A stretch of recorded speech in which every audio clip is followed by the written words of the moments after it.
লেবাননের দক্ষিণাঞ্চলে Israeli drone হামলায় নতুন করে রক্ত ঝরেছে। শুক্রবার 11 জুলাই দেশটির আল নাবাতিয়া শহরে চালানো এ হামলায় অন্তত 6 জন হতাহত হয়েছেন বলে জানিয়েছে ইরান ভিত্তিক সংবাদ মাধ্যম মেহের নিউজ এজেন্সি। ইসরায়েল ও লেবাননের মধ্যে যুদ্ধবিরতি চুক্তি থাকলেও সাম্প্রতিক এই হামলা আবারও এই অঞ্চলের উত্তেজনাকে উস্কে দিয়েছে।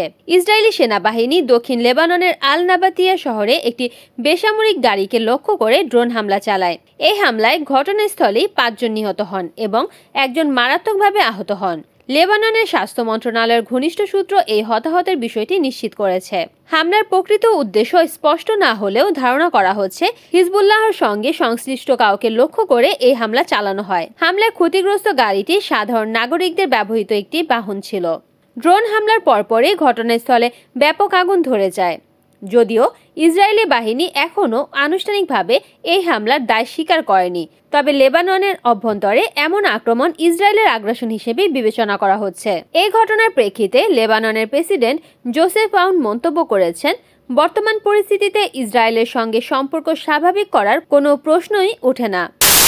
লেবাননের সার্বভৌমত্ব লঙ্ঘনের এসব কর্মকাণ্ড বন্ধ না হলে অঞ্চল জুড়ে বড় ধরনের সংঘাতের আশঙ্কা বাড়বে। এদিকে হিজবুল্লাহর পক্ষ থেকেও স্পষ্ট বার্তা এসেছে যে তারা কখনোই তাদের অস্ত্র ত্যাগ করবে না এবং ইসরায়েলি আগ্রাসনের জবাব দিতে প্রস্তুত থাকবে। Desk news, Kamruzzaman Kamrul, NN TV।